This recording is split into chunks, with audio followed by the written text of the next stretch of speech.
Assalamu alaikum guys, how you doing? I'm Firas Zahabi. Before we get into this week's show, why don't we show us a move for the people, maybe to motivate them to start training. What you got for us today? Let's start with the arm drag. Let's do it. Okay, so my partner's hands on my body here. Put your hands on my body, both hands in here, right here. Watch what I'm doing as we're pushing each other. Very common scenario in fighting.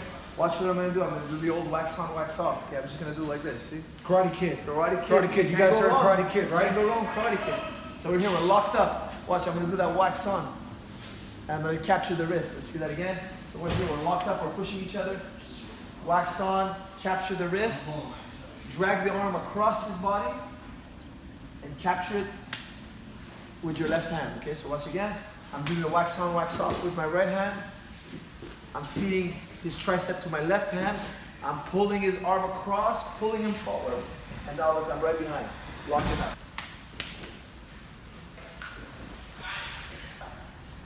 Firas Zahabi on the Dean Show. Don't go anywhere. We'll be right back. Assalamu alaikum guys. Welcome back to the Dean Show in the Dean Show studio. Firas Zahabi. Assalamu alaikum. Peace be with you. How are you, brother? Alaikum salam, my brother. We finally get to hook up. I know, finally. I'm very excited. Me too. Happy to be here. Happy to have you here with us. I remember, and I was very elated, a few years back, we did a program, and we had a message in there for Georges St. Pierre. There's a famous UFC Ultimate Fighting Championship fighter, Georges St. Pierre.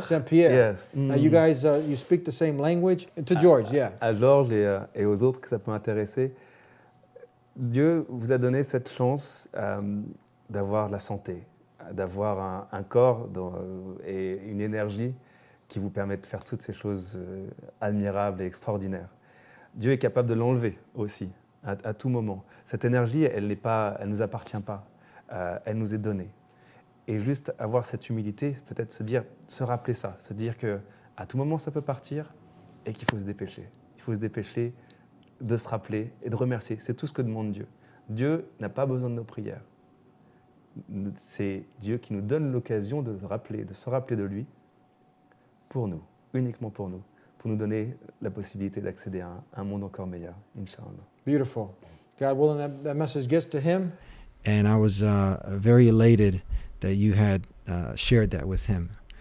And you stayed within my heart since then. Alhamdulillah, and I made dua. I was like, I'd like to meet this brother one day, and here you are. Alhamdulillah. Alhamdulillah. How you been? How's everything? So you're originally from Canada? No, your family's from... My parents are from Lebanon. I'm born and raised in Montreal. Yeah. Speaking of Georges St. Pierre, it's interesting. You're fasting now. Mm-hmm. I'm fasting.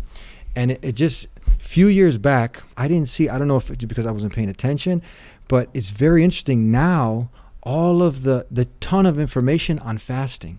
I was so shocked even to see that Georges St. Pierre, he's made it a lifestyle also. Is that true?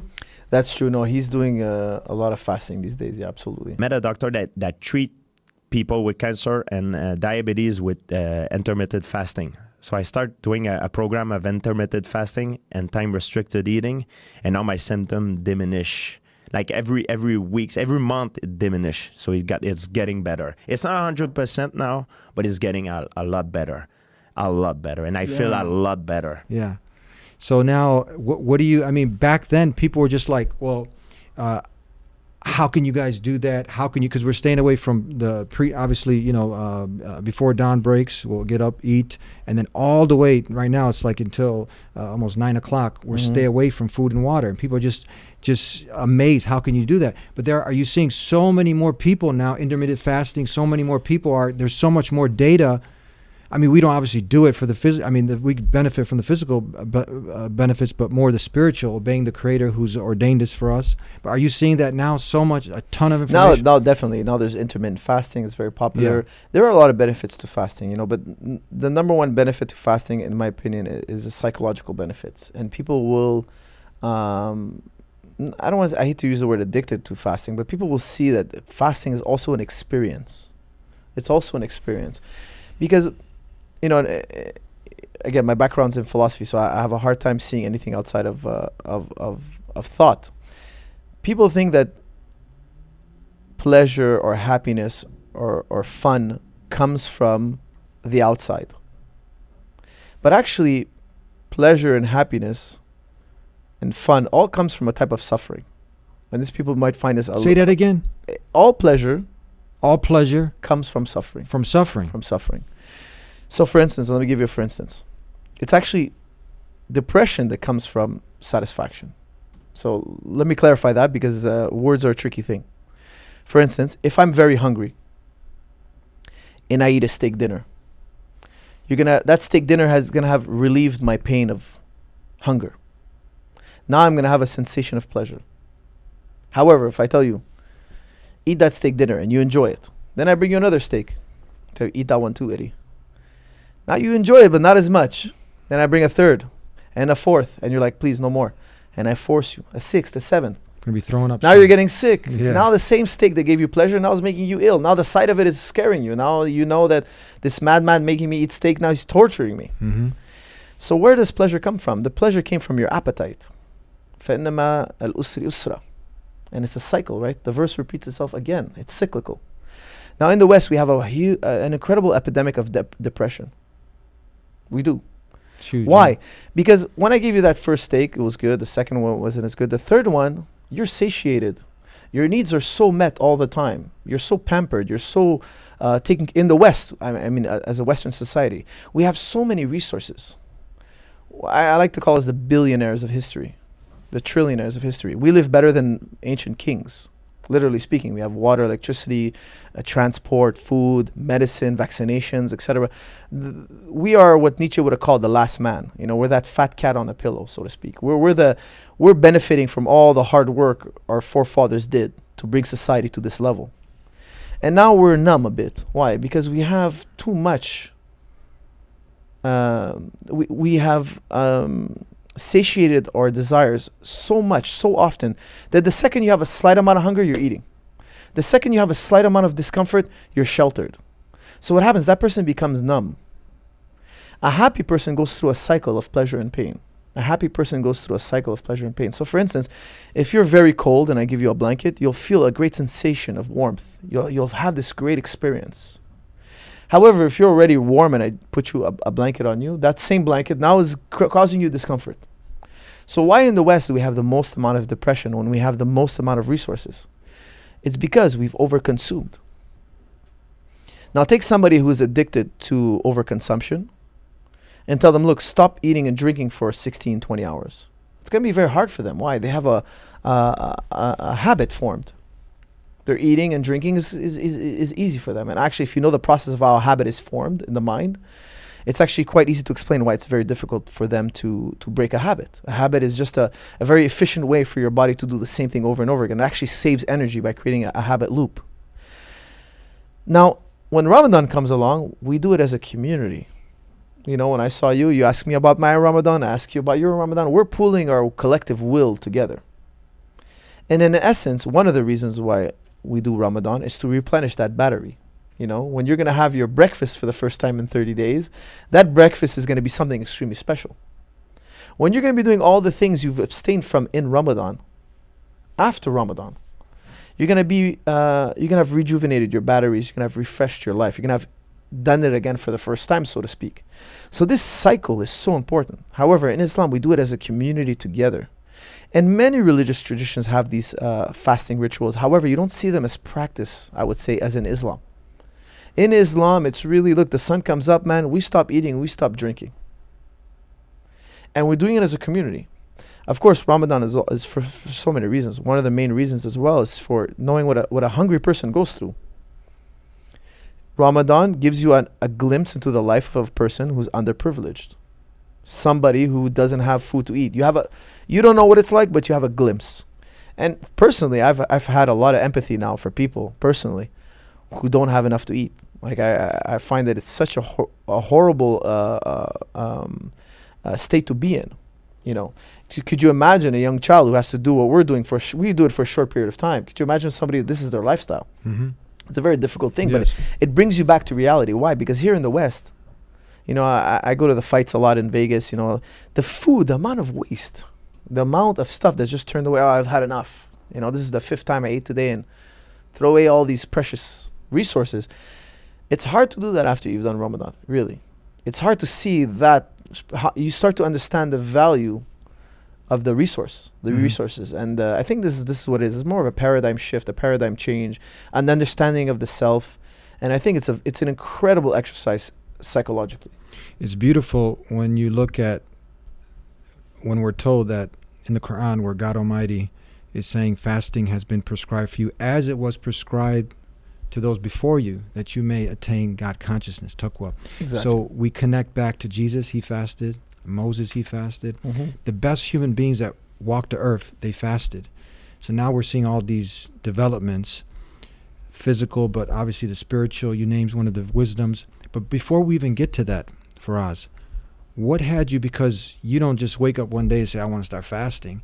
I mean, you got to go through, you're going through life now, and you start to ask yourself that, because it starts with that question, what is the purpose of life, right?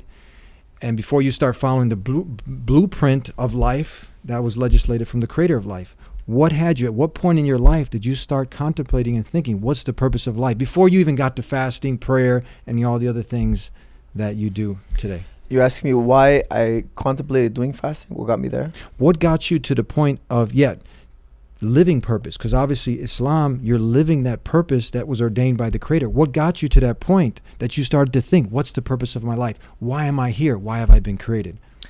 Well, this is a very profound question. Well, for me, Because most people don't ask that question. It's very true. It's a great question. I started fasting because it was my tradition. Mm-hmm. And then later I understood the benefits later. Okay. I understood it later because I started fasting quite young. Yeah. But the benefits that I reaped and grew up side by side with friends who didn't have these benefits, I understood what it was. So for instance, the willpower, the domination of your animal self, so to speak, your lower self, your primal drives to just eat. You know, when a baby's born, what's the first thing the baby does? Cries. It wants to be warmed and eat. It is your most primal instinct. Now you have to wrestle with this primal instinct. Mm-hmm. And Ramadan's not only about not eating, it's also not about losing your temper. If you're going to lose your temper during Ramadan, we don't need you to leave your food and drink. You might as well eat and drink, right? Because you're not doing Ramadan. Or if you're lying, deceiving, if exactly. you're doing all these evil Ramadan things. is more than just stopping the eating. Yeah. You have to suppress all your primal desires. Mm-hmm. Now, if you want to be close to Allah subhanahu wa ta'ala, you have to do this. So when you take somebody's food away, we see if he's a master of his primal desires. What did you? I don't mean to cut you off, but you just said an Arabic word for the people tuning in to hear Allah subhanahu wa ta'ala. What do you? If you want to be closer to God, if you want to have God consciousness, if you want to have taqwa, like is this some moon god? No, astaghfirullah, no. No, because a lot of people out there, they don't know. We're dealing with people they don't know, and there's a lot of propaganda that say, "Oh, these Muslims, they worship some." There's only one God. How do we know there's only one God? How do we know? This is a very interesting idea. This is called the Abrahamic experience. Is this a different God than Jesus worships? Astaghfirullah. No, there cannot be another God. What are you saying, astaghfirullah? What is this? Astaghfirullah means so like, people don't have to take an Arabic class. Yeah, right. My apologies. My apologies. Right, it means like like when you hear, it means like God forbid. God forbid. Yeah, God forbid. yeah. Forgive. God forgive. Here's the thing. Okay. So we got Allah, and then we got astaghfirullah. We got astaghfirullah is like God forbid. You know, or God forgive. Forgive this saying. You know, whoever. Look, in philosophy we have something called compounded ideas. I'll put it in a simpler language. Mm-hmm. I'll make it as simple as possible. You know, doing philosophy for 20 years, I've learned to explain things as simply as possible because they're easier to understand, and I get a lot further when I simplify things. Was it Bruce Lee who said that there's brilliance in simplicity? Absolutely. That was him? Absolutely, yes. Okay, so let's think about it like this, okay? You have a mountain. Yeah. And you have gold. Mountain gold. A mountain on one hand, and you have gold in the one hand. And I put them together, and I have a golden mountain. Okay? Mm-hmm. Now, have you ever seen a mountain? You've seen a mountain. Have you ever seen gold? Yes. Okay. Have you ever seen a golden mountain? I'm talking about a literal mountain of gold, like a Mount Everest, but made of gold. No. Okay. So, golden mountain is a simple idea. Gold is a simple idea. We compound them. Now we have a complex idea or a compounded idea, a mixed idea, as Hume would say. You've never seen this mixed idea. You've never experienced it. Okay. Now let's go example number 2. Have you ever seen man before? A man? Yes. Okay. Have you ever seen a bird flying? Mm-hmm. Okay. Now let's compound them. We have a Superman, a flying man. We've never seen compounded ideas in nature. They may or may not exist. However, we know one thing for sure. We know man exists, and we know birds exist. We know flight exists. Yeah. You only know about flying. This is epistemology. You only know the existence of flying because you saw in nature a bird fly. Mm-hmm. When you saw that bird fly, you can then look at a rock and say, oh, maybe that rock, I can picture it flying now. You can mix it in your imagination. Now, I'll give you another, for instance. You've seen marshmallows. You've seen a man. Okay, let me make the marshmallow man. Mm-hmm. He may or may not exist. However, the simple idea, the marshmallow, I cannot break it down any further. This simple idea was known via experience. Man was known via experience. You've met a human being who was a man, and therefore you have the idea of man. All our ideas could be traced back to somewhere, something. Mm-hmm. So in the Quran, now I'm paraphrasing because I'm not a Quranic scholar, Abraham sees the sun and he says, this is my Lord. And he realizes it's not his Lord. Then he sees the moon. This is my Lord. He says, no, this is not my Lord, because it sets. Then Yes. he sees the stars and he says, this is my Lord. And he realizes, no. He was compounding ideas. Don't forget, Yeah. this is the Abrahamic experience. Now, there's a lot to know about this, and I'm putting it in a nutshell because a lot of scholars have made a lot of comment on this verse. This is a very profound verse. Very profound, yes. Extremely profound verse. Look, we're saying, when you say God of war, or God of the sun, or God of the earth, or God of the moon, or God of the love, you're compounding the idea. You've made up a pseudo-God. We're telling you, look, we have no experience. This is what Imam Ghazali would say, give us demonstration. Imam Ghazali was one of the most skeptical human beings. I always tell people, a true Muslim, he's the most skeptical. You think you're a new atheist or skeptical? We're more skeptical than you. If you truly understand Islam, you're not skeptical enough for us. Sam Harris was not skeptical enough for Imam Ghazali. He's not extreme enough with his skepticism. To go to find Allah, you have to go in extreme reason or doubt, because the two are the same. Okay, Ibn Arabi, he would tell you, doubt and reason, when you meet them at one place, when they find their juncture, now you've come close, so to speak. Okay, so I'll give you. Let me backtrack here a little bit. Okay, because I know this might be a little bit out there. When somebody is born blind, can you tell him what the color red is? Can you explain to him logically? No. Impossible. How? Impossible. He has no understanding of the color red. He's born blind. He's never seen red. You can make him touch this chair and you can tell him this one is red, this one is orange. He'll never understand what you're talking about, red and orange. However, if one day his eyes are cured and he sees the color red, now he'll only know the color red. This is known as doubt, by taste, meaning by experience. Some things are only known via experience. There's no logical explanation. All your experiences that cannot be broken down any further are known by doubt or experience, direct experience. So for instance, I have an idea of the color red. I have an idea of the sun because I've experienced them directly. I cannot break down the idea of sun any further. Now, I can picture a red sun. I can compound an idea. This is why I always tell people, look, you're either theist or polytheist or agnostic. There's no in between. There's no such thing. I don't believe there's atheist. I don't believe it exists. And I'll clarify for that for you later. There is no such thing as somebody who rejects all the gods. In Islam, we reject all the gods, save one. We start off, that's the proclamation. There's That's no the problem. God except God. We are like the atheists, save one exception. Because La ilaha illallah, there is no God but Allah, is a very profound statement. And if you read the Islamic philosophers, the classic philosophers, the amount of writings just on this concept is profound. And I feel obliged to say that Muslims need to wake up and read the ancient Islamic texts, the ancient philosophers, the first philosophers of Islam. They're not in tune with some of the greatest thinkers to ever walk the face of the earth. So we know why we say it's so easy to understand there's only one God.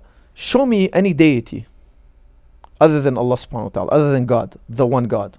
Whatever you want to call him, what language what language you're using, Dieu, God, Allah, in Aramaic they say Allah, the language of Jesus, Elohim. Elohim, whatever word you want to say. Because there's so many definitions of God. Me, I only have one definition for God. I think it's the one that cannot be escaped. I believe there's a definition of God that cannot be escaped. We'll get to that later. I mean, there's so much to talk about. When you tell me a red sun, I could tell you it may or may not exist, but I don't know it via experience. All I know is that the sun exists and the color red exists. I know God by experience, direct experience. Intuition. Direct experience. Now here's, I read a lot of books. Okay, I read a tremendous amount of books, and I always like to coin the man who said it best, because a lot of men say the same thing throughout history. You'd be shocked how many times independent thinkers come to the same conclusion. Mm-hmm. Now Ibn Arabi, he said it the best. In philosophy we have something called substance theory. You might find this a little bit weird, okay? But in philosophy we have materialists. Materialists are like, everything is made of a concrete something. There's this thing called the atom in the universe. This is classic materialism. There's this thing we call the atom, and this thing is indivisible, it's unbreakable, it's eternal, it always existed. And this is the only thing that exists. We're just an arrangement of matter. So Eddie, you're just an arrangement of matter. When you die, your matter is just going to rearrange, and so on and so on. And then we have another theory called dualism. Classic dualism is, okay, there's this material substance out there. There's these Legos of the building blocks of the universe. But then there's also this mystical, non-physical thing, the soul or the essence of something, non-physical. And these two, the physical and non-physical, they interact. This is called dualism. Then you have idealism. Now there's three, okay? So we have materialism, dualism, and then idealism. Idealism is, look, there's nothing material in this world at all. It's all just thought. The world is just like a dream state. Now substance theory is very complex. Philosophers, we debate it continuously. However, there's one philosopher I've come across recently that totally threw that in the bin. Ibn Arabi, he says, look, don't look at it as material or immaterial. Look at it this way. Let's look at what we really know. What do we know via experience? Because don't forget, materialism, immaterialism, and dualism is all inferred. It's all known by the mind, logic. And I'm a lover of logic, but I also have a strong criticism of logic that I'll get to later. Go ahead. I wanted to, because I want you to share this story, this situation between you and your father that had a tremendous impact on you. It gave you the edge when he asked you, who do you love more, your mother or God? Right. Talk about that. This is very important. I think the nucleus of every human mind has to be unbreakable. So for instance, if you base your life on your career, well, you'll always be insecure, no matter how much confidence you project. Why? Because your career could always vanish, could always break down. And eventually you're going to die soon, and you'll be separated from your career. And as you get older, the years go faster and faster. So a child who goes from the age of 1 year old to 2 years old, that 1 year was 50% of his life. That was a tremendous amount of time. However, once you hit 13, 14, 15, every year now is a fraction of your life. Mm-hmm. And the older you get, the faster the year comes around. Why? Because it's actually a smaller percentage of your life. So when you're 99 years old and you go to 100 years old, that was 1% of your life. Whereas that same year, when you were 1 year old, was 50% of your life. It seemed so much longer. The expiration date is coming, yeah. Not only is it coming, it's coming at you at speed. Fast. It's coming at you increasingly faster. Death is coming to you faster and faster and faster. Yeah. So if you, for instance, marry somebody you're in love with and you base your life around them, secretly you'll always be insecure. Why? Because that person can get sick, that person can leave you, etc., etc. You can do it around money. Money can leave you. You can go broke. The IRS can come and knock on your door tomorrow. They can take your money from you, whether you're right in the right or the wrong. When I was young and the Imam asked me, who do you love more, God or your mother? And I said, my mother, because I was a child and that's what I understood. He told me, what if your mother one day she gets ill or whatnot? He wanted me to let go of the world, the dunya. Don't chase the dunya, so to speak. Make always Allah number one. And I understood that from a young age. So whenever I was growing up and I'd lost something I loved, I would always say, God, if you're patient, He'll replace it with something better. I had a strong resilience to negative experiences. If I was scared or worried, I would just say, Inshallah. I'll put my trust in God. And this gave me a very strong level of confidence. Because who can take God from you? Who can be more powerful than God? And I didn't have the level of insecurities that I think a lot of my childhood friends growing up did. The fear of dying, of being sick, of being separated from something you enjoy and love. And I think this is an experience that no human being should be without. Mm-hmm. I don't think you can be truly happy.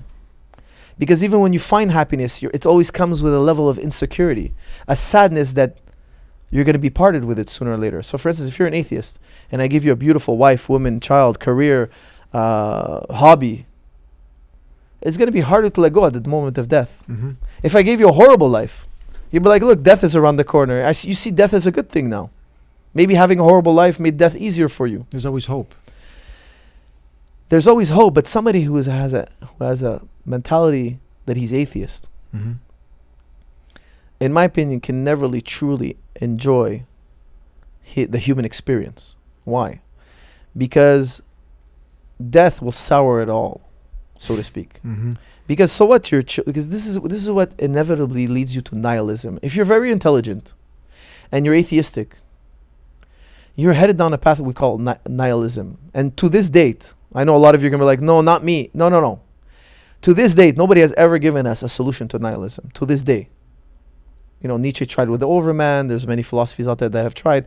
People still suffer from nihilism. Define nihilism. Nihilism is that Never there's heard no this word meaning to before. life. Nihilism is there's no meaning, purpose to life. You're an accident?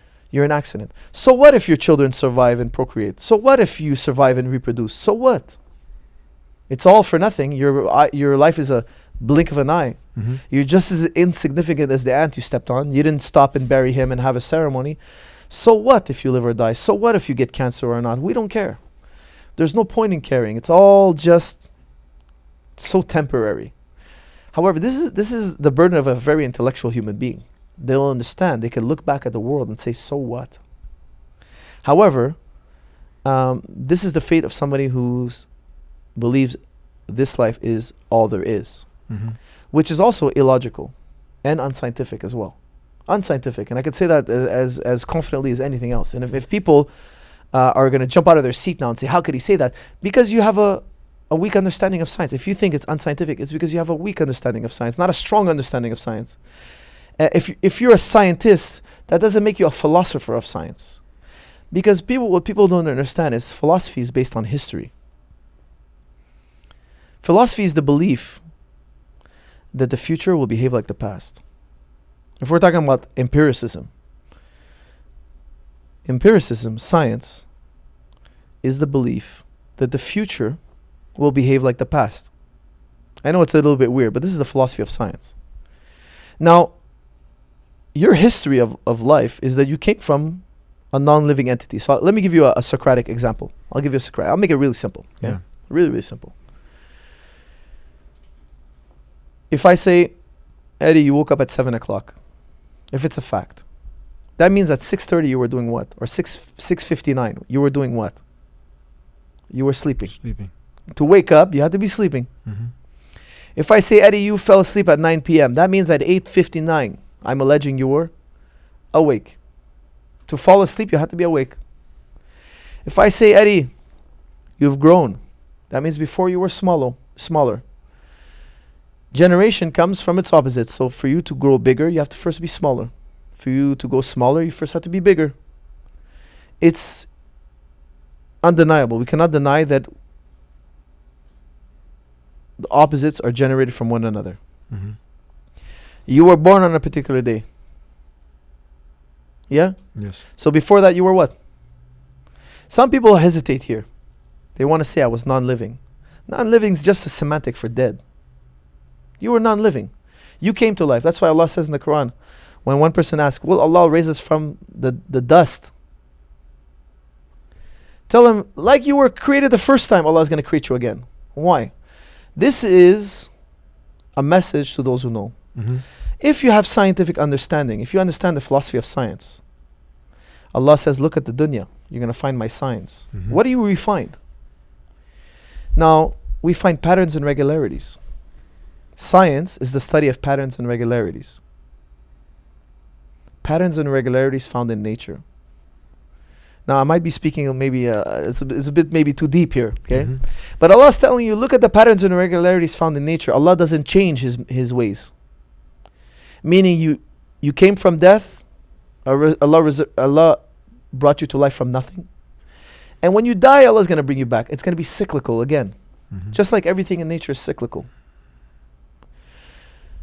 So the only scientific knowledge you have about life and death is that you came from death. That's the only scientific knowledge you have. And that you've observed in nature, death comes from life all the time. Allah says the grass dies, Allah sends the rain, and the grass grows again.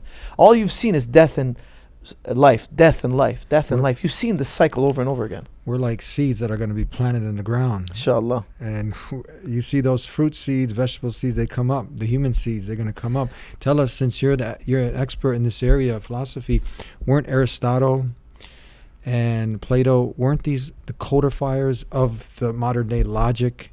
And weren't they the ones, when you look back, if you want to talk about logic, they believed in a higher being. They believed in They did. God. They did, but they had a skewed. Forget about the skewed. Okay, we know. No, okay. but this is a very important topic. Let's But they talk bel- about, but let's they- talk about the skewed as well. Let's talk. It's very important. Okay. It's very. Believe me. Now, here's the thing. They were theists. They were theists. Yes. They believed the Creator Yes. created and He left it to function on its own. There's something called deism. Deism is like, okay, there's God. God kind of wound up the Deism, clock, Yeah. let it go, and this is. Here's what Imam Ghazali would That's say. just like you now making your TriStar Academy, and then you just disappeared. right. That doesn't make sense. Right. Yeah. Agreed. But look, let's talk about something really important. Let's talk about something so important Uh-huh. that let's just say if you didn't understand anything else in this conversation, if you felt like I was rambling, just listen to this, and think about this. If you're not going to think about anything else, think about this. The human being has 3 ways of knowing something. 3 ways. Okay, let's call it 3 primary ways. Mhm. Super simple. 1, you can know something via experiences. Your sight, senses, touch, smell, hearing. Your senses. When you were born, you touched something hot. Your sense of touch told you it was hot. You believed it. Mhm. Khalas, that was enough proof for you. It's hot. It's done. You taste something sweet. You said, these things are sweet. You didn't think, is this an illusion? Mhm. Is this true or untrue? Khalas, it was enough for you to believe it as you were developing. This is what Imam Ghazali says. Mhm. Then after a certain age, you start to use logic. Logic is the second way we know things. You start to say, hey, if I have an empty basket and I put 1 apple inside and I put a second apple inside, there's 2 apples. If somebody comes and takes 1 apple out, I know via logic there's 1 left. Mhm. Logic. Now, your logic is going to correct the first way you know something, your empirical data, your experience. So for instance, Imam Ghazali gives a great example. He says, look, my eyes tell me that shadow is not moving. However, if I sit here for 6 or 7 hours, I'm going to see that shadow move, like a sundial, right? The sun moves, therefore the shadow moves. But if you looked at the shadow with your eyes, and you took the information your eyes gave you, the eyes told you that shadow does not move. But your intellect tells you, no, the shadow moves. Your eyes are lying to you. So the intellect supersedes my experience, my empirical knowledge.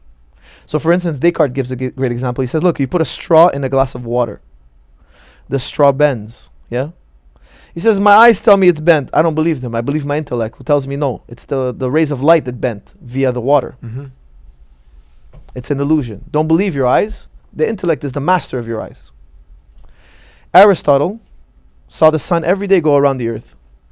He believed his eyes and he said, look, the sun goes around the earth. Aristotle, as logical as he was, the master of logic, he believed something faulty. He believed that the earth was the center of the universe and the sun went around the earth. All that got overturned, didn't it? Of course. It was an optical illusion. Mm-hmm.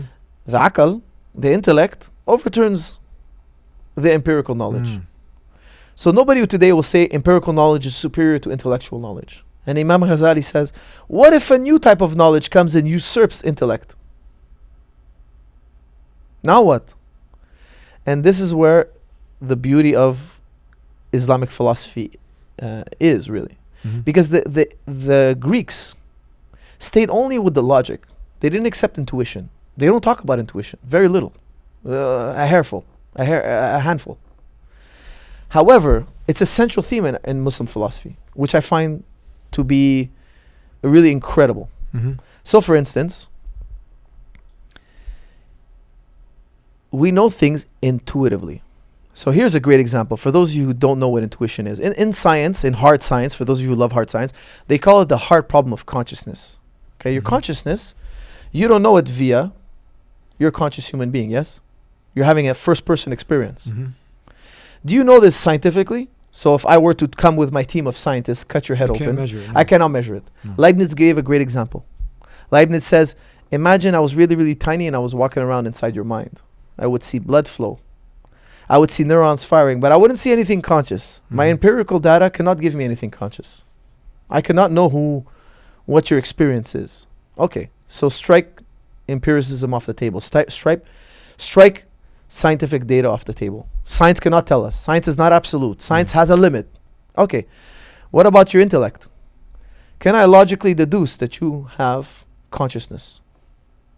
I cannot logically deduce you have consciousness. No. The only reason I believe you have consciousness is because I'm experiencing consciousness intuitively. Intuition is direct knowledge, daw, as the Muslim philosophers would say, daw, by taste, meaning first-person experience. Your consciousness is only known via this one way we call intuition.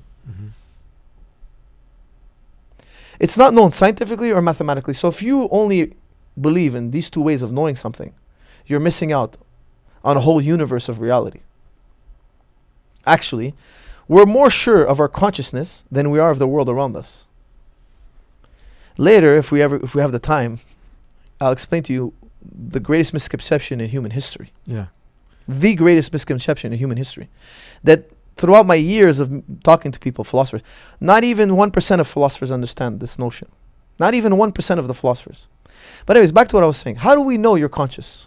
Well, only intuitively. So people still, when I tell them this, they can't wrap their mind around it. So I give them this thought experiment. Let me give you a great thought experiment that I think will help people understand at home more easily what I'm trying to say. Okay, we're going to build a robot. Okay, this is a thought experiment. We're going to build a robot. This robot is called Eddie 2.0. Instead of eyes, we're going to give him cameras. Instead of skin, we're going to have sheet metal. Instead of bones, we're going to have steel, aluminum steel. Instead of blood, we're going to have oil. Instead of a brain, we're going to put a circuit board. Instead of your genetics, we're going to put an algorithm, etc., etc. He's just like you. He talks like you. He acts like you. His IQ is the same. His humor is the same. His temperament is the same. The only difference is he's steel. No conscience. Hold on. Let's hold on.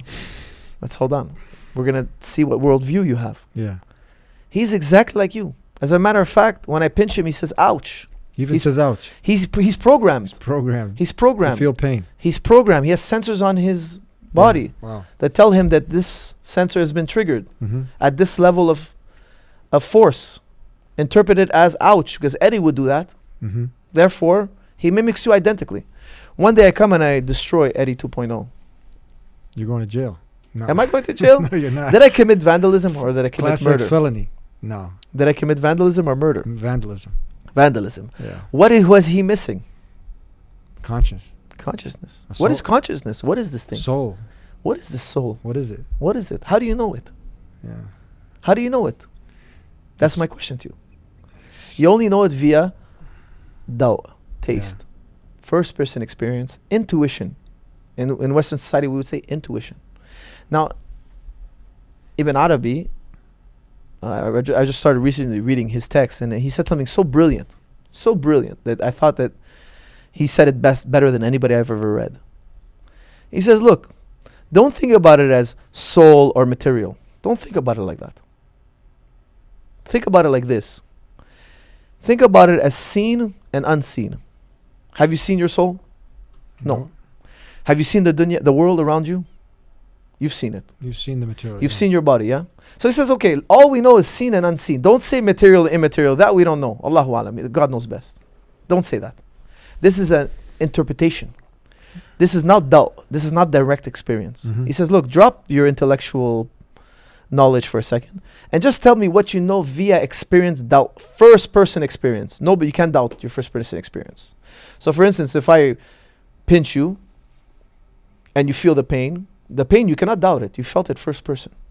You can doubt who pinched you. You can doubt even if I pinched you. However, you can't doubt the experience of pain. That's known directly. I can tell you, no, you were dreaming I was pinching you. You're actually asleep in your bed and you're being bit by an ant. Okay, but the pain is real. The intuition is undoubtable. Intuition we cannot doubt. Even the most critical philosopher, the greatest skeptic cannot doubt the actual intuitive experience. Mhm. Take my word for it for now. Yeah. What do you think when you see the modern day, I would say, prophet of atheists is, what's his name? There's many. There There are many. He's the main guy. If you say Charles Dawkins. I think about Dawkins. Richard. Okay. Dawkins. He's a horrible philosopher. All due Okay. respect to the Now- Dawkins fans out there. But there was someone. He makes so many logical errors when he speaks. It's striking. But there was someone who was, for 50 years, he was another, we would say, prophet of atheists. He was a very staunch atheist, 50 years propagating it. But recently, not too long ago, years back, he wrote a book, Anthony Flew. Have you heard of him? No. Speaking about there is a God. So when you see Mhm. people like this now, and people, they put all their trust, all their hope into someone like this, and now you're talking with them, and they mention, what's his name again? The guy we just... Dawkins. Richard Dawkins. Richard Dawkins said. So they're quoting Dawkins, and they're going away from what we're talking about, the natural state, the intuition. And now many people following their desires, and they're blindly following, so they're saying, so they're putting all their faith, right? Faith based on no science, based on no evidence. They just following him blindly. But then you have other individuals like this. If you look up Anthony Flew, he was way bigger than him, 50 years, and there's many. And then you have also one more, and then you can take it from here. I don't know if you've heard of the Oxford study. No. 52 academics for us. 52. This was, Oxford University is not a religious university. 20 different countries in philosophy, psychiatry, anthropology. They all concluded exactly what you're saying, that this is something part of the human, we're programmed to believe. There's nowhere around it. Okay, first of all, because your consciousness is staring at you in the face. It is. You cannot deny it. But you're doing what? You cannot deny it. You're covering it up. You're covering it up. Now, look, let's change the topic here. Let's talk about Richard Dawkins. Okay, so listen, I would assume, all due respect to Richard Dawkins and all the fans out there, I say this with utmost respect. I just don't agree with him. And let me give you a rational explanation why I don't. And if you agree with me, you agree with me. If you don't agree with me, let's just keep it civil. Yes. I don't have anything personal against the man. I respect the man. He's an intellectual. When it comes to biology, I'm listening. When it comes to reason and philosophy, all due respect, I just don't feel he's cross-examined his position well enough. For people who've never heard, He says, look, there is no God. It's only science. Science can't prove God. Okay, well, let me tell you something, okay? If Dawkins is a 7 on 10 in terms of skepticism, I'm a 9.9 compared to him. I'm far more skeptical than a Richard Dawkins. He's not skeptical enough, in my opinion. Here's why. I believe Richard Dawkins actually believes in many gods. I accuse Richard Dawkins, all due respect to everybody out there, I know it sounds ridiculous. Give me a chance to explain my position. I believe he believes in many gods. He's a polytheist. Pagan. He thinks he believes in things that I find are nonsensical. Yes. They're fake deities. Let me give you for instance, okay? Let me give you a fun example. Let's keep Richard Dawkins' name. Again, please, this is not a personal attack, okay? Yeah. Okay. I have a theory, okay? You're going to love this theory. It's called the Gremlins theory, okay? But before I tell you about my Gremlins theory, I'm going to tell you about this other guy's theory. His name is Isaac Newton. Isaac Newton believes that, hey, you don't fall off the face of the earth because of this force called gravity. He says, look, the earth has a greater mass, therefore has a greater gravity, so it attracts you to the earth. You don't fall off the face of the earth because of gravity. Well, I would tell Sir Isaac Newton, with all due respect, I got a competing theory. Again, don't forget, this is a thought experiment, everybody, okay? I actually don't believe in this competing theory. This is just a thought experiment. I believe that there are gremlins that hold you down, invisible gremlins. They pull you down. They have these incredible lassos that are infinitely long, and they pull you down to the earth. These invisible gremlins, they live on matter, And the reason why you don't fall off the earth is because they're continuously lassoing you down to the earth. They're pulling you down to the earth. They're pulling you down to the earth. They're pulling you down to the earth. And you're going to be like, Coach, this is ridiculous. Why is it ridiculous? Why is my theory ridiculous and Isaac Newton's theory is not ridiculous? He's going to say, well, because his theory of gravity correlates with nature. So does my theory of gremlins. I made up gremlins like he made up this force of gravity. He says gravity, I say gremlins. I'm using on purpose a mythological language. I'm using a funny language you know is not true. You know I can't be serious. But I'm giving you the same logical equivalence. My argument has the same logical equivalence as Sir Isaac Newton. Now don't even bother invoking Occam's razor, because it's not a logical, it's not a question of, that's a matter of, I'm sorry, I'm doing Ramadan, my blood sugar is low. Mm-hmm. It's not a criteria for truth, okay? All due respect, Occam's razor is not a criteria for truth. When we have time, I'll discuss Occam's razor, because it's not a criteria for truth, okay? Isaac Newton says, look, there's this invisible force that holds you down to the earth. I'm telling you, there's an invisible force as well. However, mine are gremlins and they have lassos. Which one of these is true? He's going to say, well, look at nature. The moon is smaller than the earth, and it's consistent with my theory. The earth has more gravity, therefore it pulls the moon to the earth. I'm going to say, look, my gremlins live on atoms. There's more atoms in the earth, therefore there's more gremlins. They're pulling the moon to the earth. My gremlin theory will correlate just as well as the theory of gravity.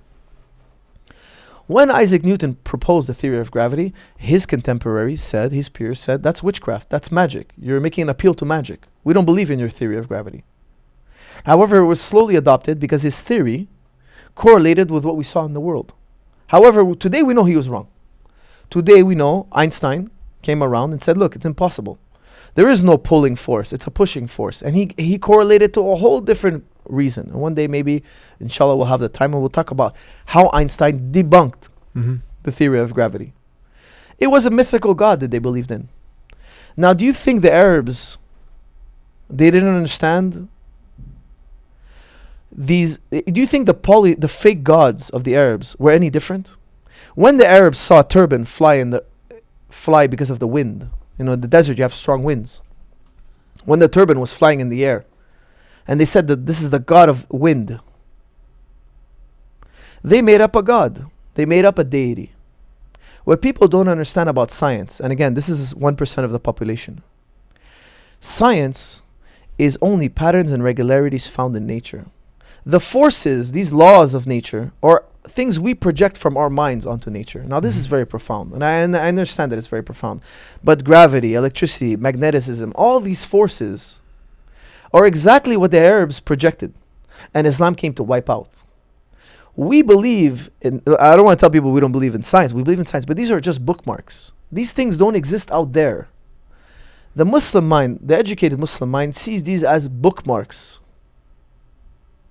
I'll prove to you that this is the Islamic point of view. When Allah describes the bird that flies in the air, by what power is this bird flying? None holds the bird up in the air but Allah. But the creator, yeah. Didn't the Arabs know about wind and lift? Of course they did. What the Muslim mind understands is that what you're seeing are images, patterns and regularities. All power goes back to the one. There is no power outside of Allah subhanahu wa ta'ala. There is none. Every other power you attribute to something else is a type of shirk. It's a type of minor shirk. Do you actually believe there's a force out there other than God? This is not the Islamic position. If you read Al-Ashari or Imam Ghazali, this is known as occasionalism. The Muslim believes that all power comes from Allah subhanahu wa ta'ala. Nature is nothing but patterns and regularities. Patterns and regularities found in nature, we attribute forces to them. So for instance, one common false god is randomness. They say, oh, what brought you to this world? Randomness. Where is this deity? Imam Ghazali will tell you, demonstrate randomness for us. Can anybody demonstrate randomness? I've been asking this question for many years. I haven't seen a single case of randomness in my history of philosophy. Now let me explain to you a little bit about randomness, for instance. Okay. Let's take, for instance, the Laplace theory, the Laplace example. Okay, let's look at a billiard balls on the table. If I hit the billiard balls, you know, a pool, right? Yes. The pools are racked. If I tell a physicist, hey, I'm going to hit this ball at this angle, at this force, he's going to go and he's going to measure the weight of every ball, the friction of the table, the density of the bands, the angle. He's going to take all those numbers, he's going to put them on a blackboard. He's going to turn that table into mathematics. And then he's going to tell me where every ball is going to land. So I hit the brake. I hit it at the force and angle I told him I would. He's going to calculate it to He knows where every ball is going to land, yes? Yeah. It looked random to the layman. The layman was like, oh, they're going to scatter randomly. No, it's not random, Laplace tells you. There's no randomness in this universe. Mm-hmm. There is no randomness. This universe, if we were to reset it the way it was before the Big Bang, or whatever you want to call it, and everything was the same as it was, we're going to have the exact same universe we have today. Mm-hmm. There is no force of randomness. Now, let me make it even more clear. Let me make it even more clear for you. Picture a catapult. I like this catapult example. Yeah. Picture a catapult. And I fire a catapult. Mm-hmm. And the rock lands on point A. It bounces on the ground. It ends on point A. And now I'm going to reset the universe back to where before I catapulted it. Yes. I'm going to every hair, every strand of fiber on the rope is re-put. Every molecule of air is reset. Every blade of glass is reset. Every dust on the rock was re-put. The universe is back to where it was. And I fire the catapult again. Is it going to land on point A exactly again? Or is it going to land somewhere around that area? Or is it going to be specifically point A? What do you think it would land? If I reset this circumstance exactly back to the original, It should repeat the same. it should repeat identical. Yeah. So if I can reset the environment identically to the first time I catapulted it, it will land identically to the first part. Mm-hmm. Now, if randomness is a force out there in the universe and not a force inside your head, if it's not just imaginary, how come it didn't play in our experiment? You know, there are machines, they build machines that flip coins. Mm-hmm. They flip coins in the air and they could tell you it's going to land on heads, and their rate of success is 100%. They could flip it 100 times and get it correct 100 times. They're telling you the machine was built to explain to you that randomness doesn't exist. Randomness is a figment of our imagination. Yeah. Randomness is the human being saying, I cannot compute all the data, therefore I'm going to invoke a God called randomness. You know, a lot of times atheists will say, oh, it's the God of the gaps. Every time you don't understand something, you say God did it. Well, the atheists also have their God of the gaps. They call it randomness. Whenever they cannot compute all the information out there, they invoke a deity, a false God, and they call him randomness. And they say, this is our God. Well, I say, this is a reflection of our ignorance. When we see something as random, we say, this is a reflection of our ignorance. We cannot compute all this mathematical data. Therefore, we have the illusion of randomness. If somebody, this is in Islam would be seen as lacking taqwa. Because if you think of Allah, you would say, oh no, this is all computed by Allah. To me, it's randomness.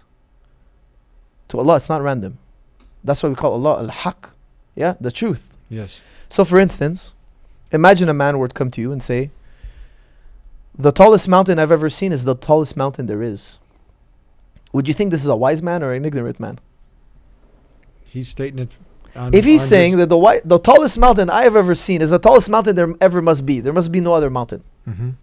He must not travel much. He must not travel much. He must not be the wisest man. Why? Because he doesn't know the extent of his own ignorance. That mountain could be relatively very small. I was actually at the highest mountain in Bosnia, though. Really? Yeah. Interesting. I think it was. I was up in the clouds. Go ahead. I'm sorry. But amazing. See, when you take yourself as the center of the world, it's a type of idolatry. Mhm. You say, I'm the measure of truth. It's a type of idolatry. Yeah. You see, atheism is really a type of idolatry. All due respect. I believe there's atheism, polytheism, and agnosticism. Yeah. But I don't believe there's atheism. I don't believe in that. See, the term kuffar, people think it's a derogatory term. It's not at all. Kuffar means literally, it comes from the root word of covering. What are you covering? You're covering your belief in God. A kuffar is not an insult. It's somebody, you know, in Islam we believe in pre-existence. A lot of Muslims might not know this. We believe before we came into this world, you gave your shahada. Yes. In the Quran it says, Allah, He offered the test of this dunya to the dunya, and they didn't want it. The dunya didn't want it. He gave it to us. Yes, we declare Allah, He's our one Lord. You gave your shahada before coming in this world. So when you're born, a natural state of a human being is to be believing in God. So that's one thing I always like to ask people. Can you find one society that didn't have a religion? Find one. It's not there. Doesn't exist. No. Anthropologists, they can't find one. No. Find one. That's this Oxford study. That's what they concluded. The one I was Right. telling you. Yeah. Now why? Because you're born with something called the fitra. Now Islam is the first religion, yeah? They call it the God spot. Yes. Now the fitra, let me ask you something. The fitra is the primordial belief. Okay, you're born with this belief. For those of you who don't know the word fitra. Is Islam the first religion or a new religion? Is Islam a new religion or the first religion? Is Islam known as the first religion? In Islam, did the Prophet ﷺ teach us that the religion of Islam is new? It started in the 600s. Or is it the first religion of Adam? We say it's the first religion of Adam alayhi salam. That's right. Why? Because you're born Muslim, even if you never heard of the Quran or the Prophet Muhammad sallallahu alaihi wasallam. That's a profound point. You're born yeah. Muslim. You're born Muslim. Because Adam was told to submit. That's what Islam means. Submit to God. Very true. But he was also born with the deen. Born with this deen, yes. He was born with the deen. The deen is born within. Now, let me tell you one of my favorite books, and I've read countless books. My favorite book, one of my favorite books, is Hayy ibn Yaqzan. Hayy ibn Yaqzan is a very interesting book. One, it's very interesting because it's the first philosophical novel written in history. Second, it's written by a Muslim scholar, Ibn Tufayl. And thirdly, it's all about Islam, finding the fitrah. Mm-hmm. Hayy ibn Yaqzan is a young man. He's also, by the way, the story of Tarzan was taken from Hayy ibn Yaqzan. He's a young man who finds himself on an island without a mother, and he's raised by a doe, a female deer.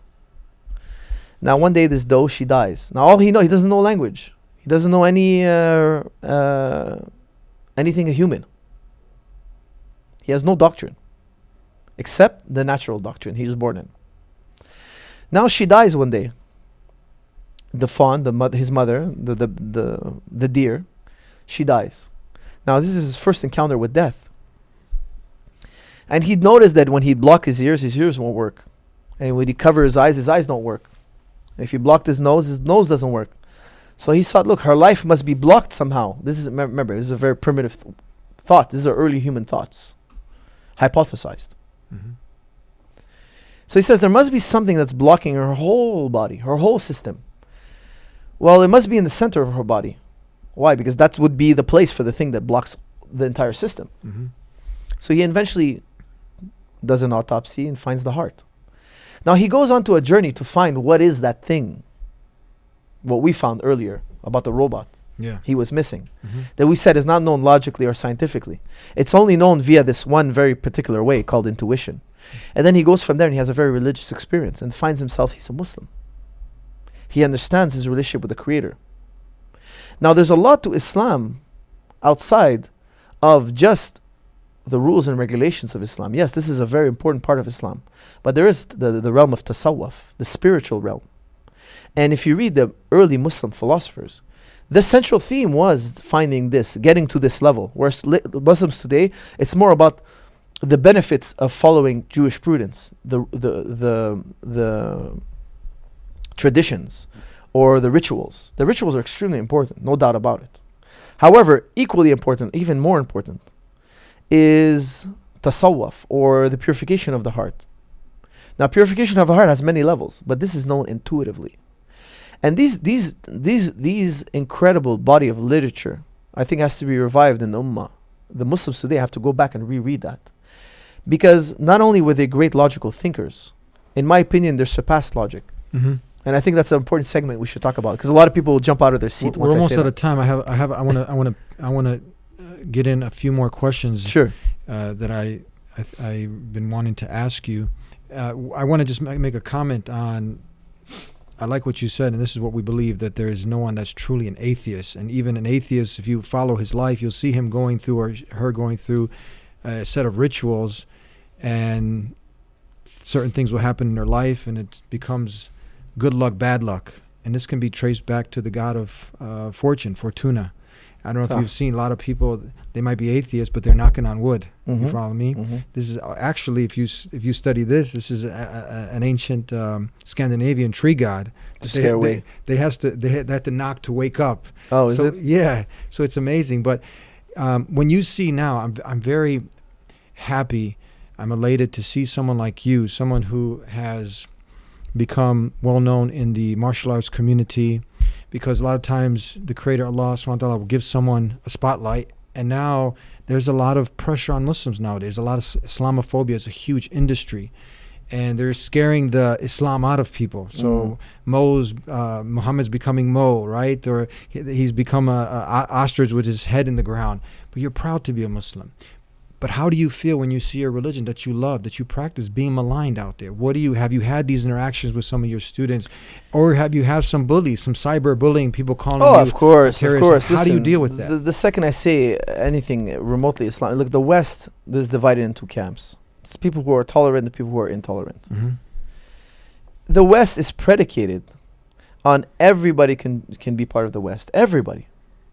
Doesn't matter your color, your creed, etc., your class. So they're just being untrue to the Constitution. Mhm. I don't.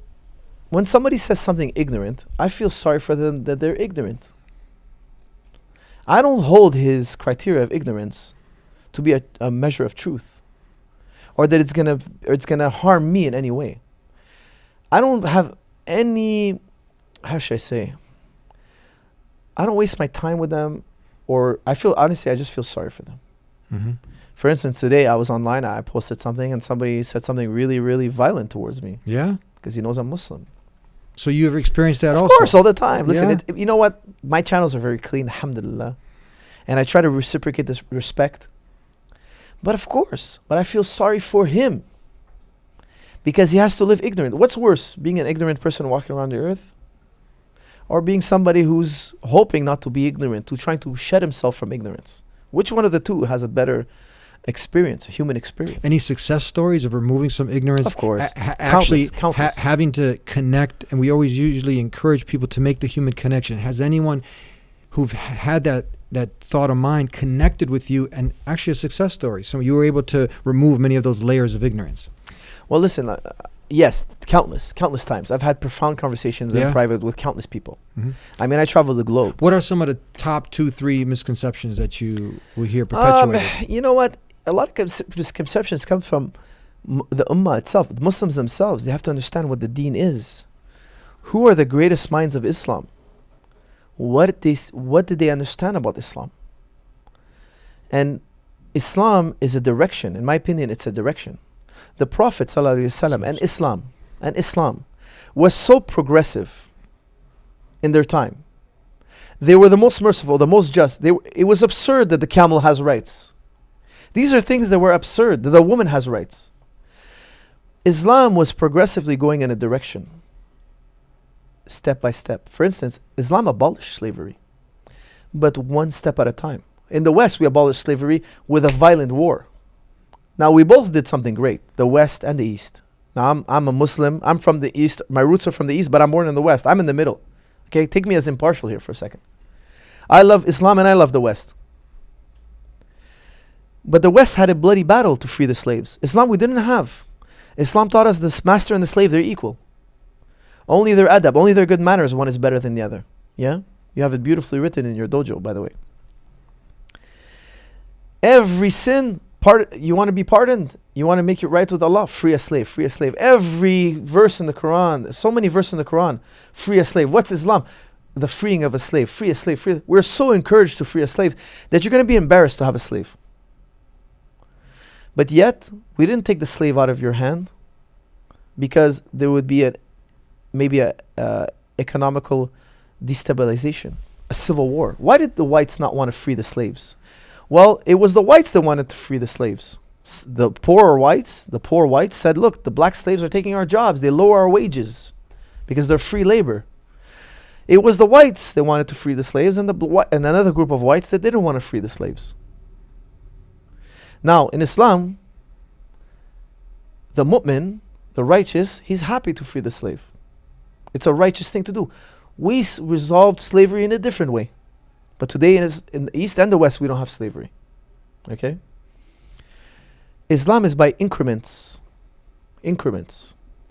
What is the direction Islam was going? Now, some Muslims today, they want to say, no, whatever was done in that time, that's it. Hit the brakes. Don't progress. I believe that the principles have to remain true. However, the exact manners per se, again, this is not my opinion. I'm not a Muslim scholar. Ask the Muslim scholars. The majority of them will tell you that it's a direction. We have to be a little bit more modernized in our thinking. Islam was a direction, because Islam in its 23 years of revelation also moved forward and changed. Why? That's the example. That's the very principle that we are progressive. We are progressive. Yes, a quick change might have been too much for the Arabs. And change in Islam is done, the correct way to change in Islam is incrementally. Yeah. That's why if you're a new Muslim, start slow. Don't pray 50 times a day. Start with the fard. Start with the 5. Yeah. Start with the minimum. Make it easy. Once that's easy, add extra. Don't make it all about ritual. Not a maximum amount of ritual. Islam's supposed to be easy, right?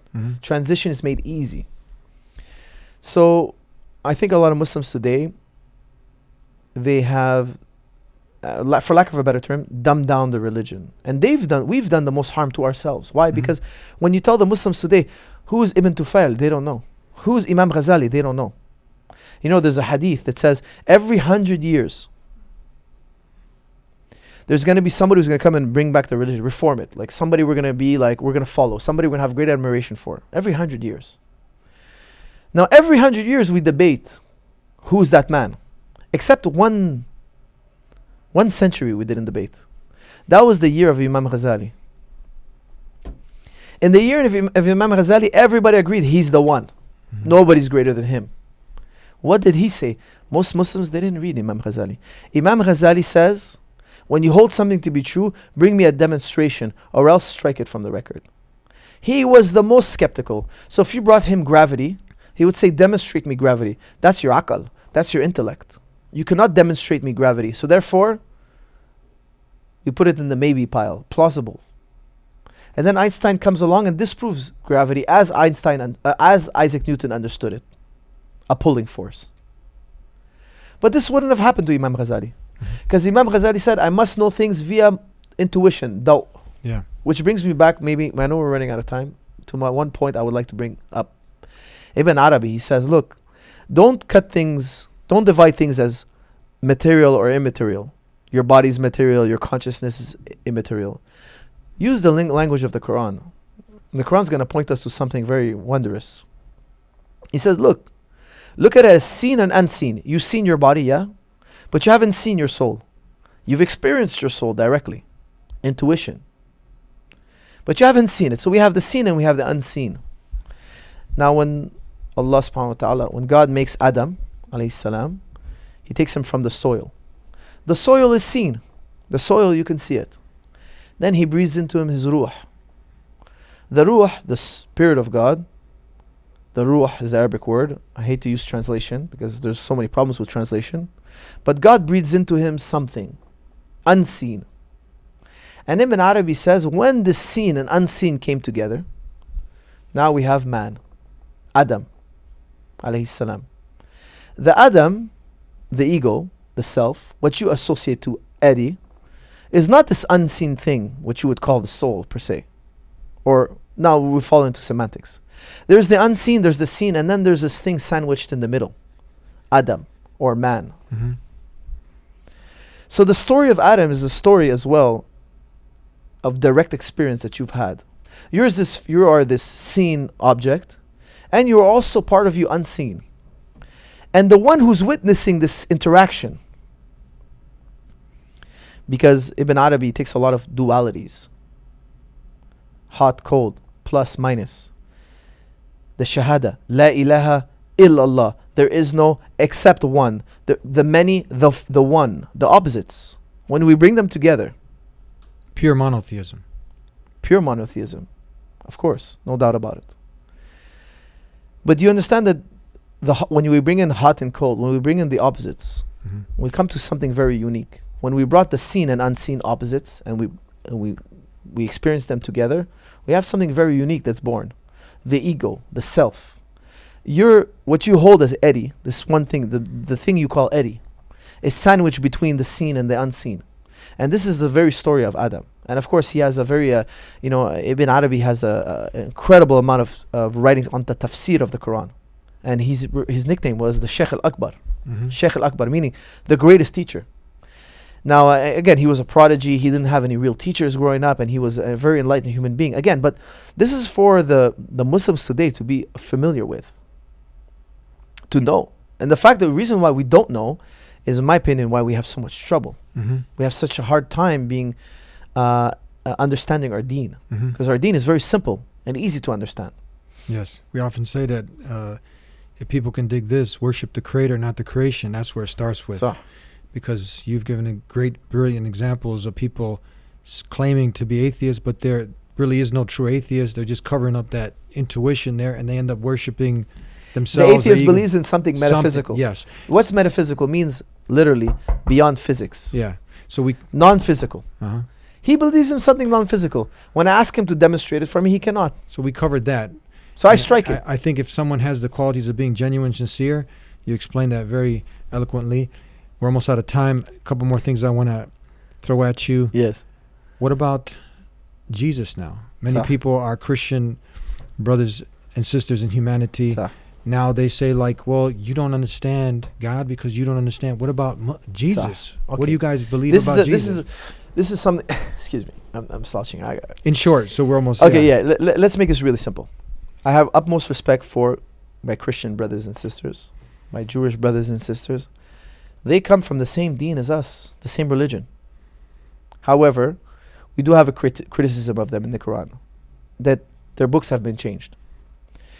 Now, if I have the idea of God, the man who has the idea of red, he couldn't have gotten this idea without a direct experience. I could not have this experience of God, my soul, my ruh, my spirit, the invisible world, without direct experience. I know about it. We're talking about it. I'm experiencing it directly. I know God via direct experience. I'm having a transcendent experience right now, meaning it's beyond this world. There's something about me right now that's beyond this world, comes from Allah subhanahu wa ta'ala. If I take this thing and I look in the mirror and I say, I mix the two together. And remember what we did earlier when we compounded ideas. Now I've committed the most arrogant act a human being can do. I'm saying I am God. What's beautiful in this world? Well, this transcendent, incredible experience I'm having, this consciousness. Well, couple it with something else you love. What do I love more than me? You see, Jesus in Europe, he's blonde-haired, blue-eyed. In Africa, he's black. In America, he's white American. It's the self-love. What does it say in the Quran? They take what they lusts and make them gods. So some people lust, they're narcissistic per se. Now, I'm not saying my brothers and sisters in Christianity are narcissistic, not at all. A lot of them are very, very humble human beings. I'm saying the people who started this trend, because when you are born, like Imam Ghazali says, when you are born, the Muslims stay Muslim, the Christians become Christian, the Jews become Jews, the atheists become atheists. Whatever your parents were, that's what you're likely going to be. So I'm saying this with the utmost respect to my brothers and sisters in Christianity. Your forefathers, not you per se, you were born in this, you were indoctrinated in this. But your forefathers, maybe somewhere, sometime, someplace, some of them were narcissistic. They said, we're this type of people. We are a particular culture. We are God. We are Ilah. And who, when they're born, is not going to be happy to hear hey, our race is from Allah. Our race is God. But this is a classic example of mixture. This now is doubtable. Let me explain to you why. Okay, there's something very special in the Quran and Islam that many Muslims don't know. Can you differentiate between a belief and knowledge? A belief has an element of you're possibly wrong. Knowledge, you cannot be wrong. You cannot know something that's false. You can believe something that's false, but you cannot know it. Now I'm going to tell you something that's going to sound very strange, and this is maybe going to sound very... if you read the Muslim scholars, the original, they'll tell you the same thing. We know Allah exists. We believe in the dunya. The dunya is an illusion. The Quran is the opposite. See, in the Muslim mind, Allah is 100% true. The dunya is a delusion, like it says in the Quran. The dunya is an illusion. Now, if you look at Descartes. Now, if we're running out of time, let's make more time because this is important. Go ahead. René Descartes, okay? René Descartes, Uh-huh. one of my favorite philosophers. He says, look, everything can be doubted, it seems. So, for instance, he says, look, okay, classic example, you see the sun go around the earth. You see it scientifically. Observe it every day. Your forefathers told you the sun goes around the earth. Then one day you realize it's an optical illusion. Throw that scientific fact out the window. Okay. All flamingos are pink. Then we go to Australia. They're black there. What happened? Oh, it turns out it's the food that they eat that makes them pink. They're originally black.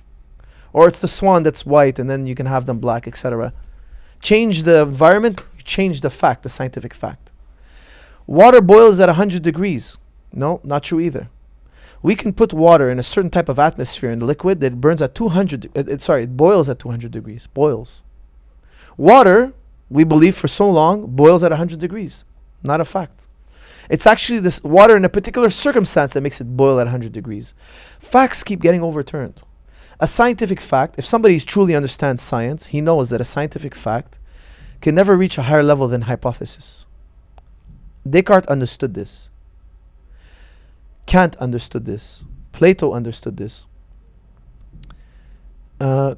Kuhn understood this. Imam Ghazali understood this. The greatest minds in the world understood this. Now, every scientific fact can be overturned. Like they've been overturned in the past, they'll be overturned in the future. What about your akal, your logic?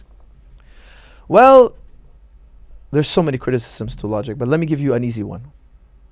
Aristotle didn't agree with Plato. Voltaire didn't agree with Leibniz. Imam Ghazali didn't agree with Avicenna. Sam Harris doesn't agree with what's his name? Jordan Peterson. The intellects of our age, they don't agree. But yet they're all using the same perfect knowledge. How come they don't agree? Well, maybe logic is perfect, but you're not. You make mistakes. I make mistakes. So whose logic is so perfect we trust it? Nobody's. Now, science is doubtable. Logic is doubtable. There's one thing we cannot doubt. Even the most strict atheist, the most radical skeptic cannot doubt this. Descartes called it the cogito. I think, therefore I am. I have thoughts. I'm having this internal experience, this consciousness. I cannot doubt that I exist. Because I'm having it directly. I don't need logic. And I don't need science. I learned this intuitively. Now he said something, I think, therefore I am. And later Nietzsche famously critiqued him. You can't even say I think, just I am. Meaning existence is true. Now, this is something very interesting. Why? Because the Arabs understood, the Muslim philosophers understood that there's consciousness and then there's the content of your consciousness. The content. The content of your consciousness and your mind, you might be thinking of a red apple. I can doubt that red apple. Maybe it doesn't exist in the world. Maybe you dreamt it up. Maybe you're thinking of the marshmallow man. However, consciousness cannot be doubted. Consciousness is known directly. If you try to doubt it, you'd be proving it. If you try to use your logic against it, you'd be proving it. If you try to use doubt against it, you'd be proving it. Your doubt is the proof. Your argument is the proof. You cannot doubt it. That's why Allah subhanahu wa ta'ala says, look inside yourself for my signs. Now the content is the created. Consciousness, your whole world around you, is made of consciousness. Now I'm in your consciousness presently. Right now you're experiencing me in a dark place inside your mind. If I opened your mind right now, there wouldn't be the studio. It would be a dark place. Yeah? If, for instance, you're playing a song inside your mind, you're singing a song, there's no sound per se. There's no actual sound. But you hear it somewhere, someplace. Now this might sound very voodoo, okay? But this is known intuitively. Consciousness and the contents is not the same. We have to make a difference between the two. Now, consciousness, we know for sure, this is a gift known by Allah. This is why Imam Ghazali says, knowledge, not belief. Knowledge comes from Allah. It's a gift. Why? Because Allah didn't have to give us this consciousness. Allah gave us something no physicist can make you doubt. No scientist can make you doubt. No mathematician, no atheist, no amount of propaganda can make me doubt my direct experience of this thing that not even logic nor science can encapsulate. What did Allah do to Adam when He formed him from the soil? He breathed, this is in the Quran. Mhm. It's in the Quran. Allah breathed into him something from somewhere else. Let's call it. Now, what does Imam Ghazali say about it? He says, don't talk too much about it. Don't try to philosophize it. Don't try to bring it back into a logical realm. Allah made logic for you to find His door, not to encapsulate. Logic does not encapsulate Allah subhanahu wa ta'ala. Mhm. Some people tell me, could God make a rock so heavy even he can lift it? You don't understand logic, my friend. All due respect, you've reached only a certain level of understanding of Mhm. logic. Because logic, inherently, when you push it to its limits, it breaks down. So for instance, we have something called the liar's paradox. The liar's paradox is a living contradiction. So for instance, if I say, this statement is a lie. It's a lie. I'm admitting it's a lie. But by saying a lie, it's also true. So in one sense it's true, in one sense it's a lie. It's referring to itself in two different ways. And at both time, at once, it's both P and not P. Because in philosophy we tell you, there can never be P and not P. P cannot equal not P. Yeah. But here we have an instance of P and not P together in the same place. Logic can only take us so far. Allah is beyond logic. Allah is known via daw', taste, experience. That's why Imam Ghazali says, you know Allah because Allah granted you this mercy. That's why Ibn Arabi, he says, everything is mercy. Why? Because of this one gift, nothing in this dunya can happen that takes away. The weight of this gift far outweighs anything that can happen to you in this dunya. Far anything. Yes. That's why Allah's mercy is greater than His wrath, etc., etc. Mhm. Now, these writings are beautiful, they're profound. When I read these writings, okay, I don't want to, I'm formally trained in logic. Their understanding of logic is so incredible. The Arabs, when I read them, their understanding of logic is striking. Mhm. It's profound. Yes. Even some of them were referred to as the corrector of Aristotle. Mhm. Rightly so. I would say rightly so. This reminds me of one of my first teachers, Dr. Armi Ali. He would tell me about Imam Ghazali, may Allah have mercy on him. And towards the end of his life, you know how he died? He Yes. died with the books of Bukhari and Muslim. And Imam Ghazali? yes, Okay. No, that I didn't know. yeah, this was my teacher was telling me. So he studied all of the philosophies, but towards the end he was studying even more the hadiths of Bukhari and Muslim. He died with that on his chest. This was Amazing. Yeah, this is amazing. Have you ever read Imam Ghazali's poem that he left under his pillow when he died? When he died, Share it with us. it's a very beautiful poem that I don't know by heart, unfortunately, but Paraphrase. What is it? I'll butcher it. Yeah. I can't do it justice. Yeah. Maybe we find it online and put it in the link. I'll share it. It's a beautiful poem. I'll share a story. When he died on his deathbed and they removed his body, they Yeah. found it under his pillow. Yeah. Beautiful poetry. Beautiful. Well, tell the people out there we're out of time.